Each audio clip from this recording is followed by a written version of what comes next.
दोस्तों, क्या आपने कभी सोचा है कि आखिर क्यों कुछ लोग बहुत अमीर हैं तो कुछ लोग बहुत गरीब? कोई बड़े आलीशान बंगले में रहता है तो किसी के पास रहने को झोपड़ी भी नहीं है। आखिर क्यों कोई इंसान बड़े बड़े साइंटिस्ट, डॉक्टर, इंजीनियर बन जाते हैं तो कुछ लोग जीवन में कुछ भी नहीं कर पाते? अगर मैं आपसे कहूँ इन सब का कारण आपके अंदर ही है और इससे निकलने का उपाय भी आपके ही अंदर है, तो आपको कैसा लगेगा? तो चलिए आज हम जानेंगे अपने अंदर के उस खजाने के बारे में जिसके बारे में ज्यादातर लोगों को पता ही नहीं होता, परंतु जो इस खजाने और इसके इस्तेमाल के बारे में जान जाता है वो जीवन में जो चाहे वो कर लेता है। फिर दुख, गरीबी, परेशानियां कभी उसके जीवन में नहीं आती। दोस्तों, जिस प्रकार एक मैग्नेटाइज्ड स्टील अपने से 12 गुना भारी चीजें उठा सकता है, तो वहीं डीमैग्नेटाइज्ड स्टील एक पंख भी नहीं उठा पाता।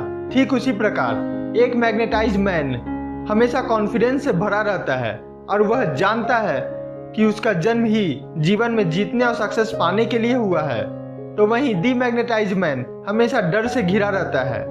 उसे अपने काम को लेकर हमेशा डाउट रहता है और इसी वजह के कारण ये लोग जीवन में ज्यादा सक्सेस नहीं हो पाते। दोस्तों, हर इंसान के पास दो तरह का माइंड होता है, कॉन्शियस और सबकॉन्शियस माइंड। जिस प्रकार एक जहाज का कैप्टन अपने क्रू मेंबर को निर्देशित करता है और क्रू मेंबर बिना कोई सवाल पूछे कैप्टन की बात को फॉलो करते हैं, ठीक उसी प्रकार हमारा सबकॉन्शियस माइंड भी हमारे कॉन्शियस माइंड की हर एक बात को फॉलो करता है। हमारा कॉन्शियस माइंड सोच सकता है, फील कर सकता है, पर एक्शन हमारा सबकॉन्शियस माइंड लेता है।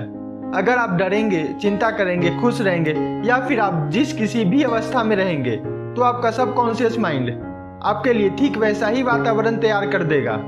अगर आपको लगता है कि आप ये काम नहीं कर सकते, तो आपका सबकॉन्शियस माइंड आपके लिए ऐसा वातावरण तैयार कर देगा कि आप उस काम को कर ही नहीं पाएंगे। लेकिन अगर आप यह सोचेंगे कि मैं इस काम को कर सकता हूँ, तो आपका सबकॉन्शियस माइंड खुद आपके लिए रास्ता बनाएगा। चलिए इसको एक उदाहरण से समझते हैं। एक बार एक लड़की को एक बैग पसंद आया, पर उसके पास इतने पैसे नहीं थे कि वो उस बैग को खरीद सके, लेकिन फिर भी वह हमेशा बोलती थी कि वो बैग मेरा है, वो बैग मेरा है। उसे अगले क्रिसमस के दिन वही बैग उसके फियांसे ने उसे गिफ्ट किया और ये सब हुआ उसके सबकॉन्शियस माइंड की वजह से, जहां यह बैठ गया था कि यह बैग उसका है। अगर आप यह सोचोगे कि आपके पास पैसे नहीं है इसलिए आप यह सामान नहीं खरीद सकते, तो यकीन मानो आपके पास कभी उतने पैसे नहीं आएंगे कि आप उसको खरीद सको। हमारा सबकॉन्शियस माइंड वही करता है जैसा हमारा कॉन्शियस माइंड सोचता और फील करता है। अब आप ही विचार करो कि आपको किस प्रकार की सोच रखनी चाहिए। आप अपने दिमाग के बगीचे के मालिक खुद हो। अगर आप आम के पेड़ बोओगे तो आपको मीठे आम मिलेंगे, तो वहीं कांटे बोओगे तो आपको कांटे ही मिलेंगे। दोस्तों, जिस प्रकार अगर एक बगीचे को ऐसे ही छोड़ दिया जाए तो फालतू के घास फूस, खरपतवार अपने आप उगाते हैं और आपके लगाए फसल को नष्ट कर देते हैं, ठीक उसी प्रकार अगर आप अपने कॉन्शियस माइंड की सोच, उसकी फीलिंग्स पर कंट्रोल नहीं करोगे, तो आपका कॉन्शियस माइंड नेगेटिव बातों से भरता चला जाएगा, तो आपका सबकॉन्शियस माइंड भी उसी तरह एक्ट करके आपके आसपास नेगेटिविटी भर देगा। दुख, परेशानी ये सारे आपके जीवन में आ जाएंगे। ठीक ही कहा गया है, जैसा बोओगे वैसा पाओगे। इसलिए आप हमेशा अच्छी और पॉजिटिव बातें ही सोचिए। ये मत कहिए कि मैं यह नहीं कर सकता। हमेशा यह सोचिए कि अगर सामने वाला कर सकता है, सामने वाला अमीर है, तो मैं भी अमीर बनूंगा, सामने वाला कर सकता है तो मैं भी करूंगा। फिर देखिए आपका खुद का खजाना, आपका सबकॉन्शियस माइंड आपके लिए किस प्रकार चमत्कार करता है।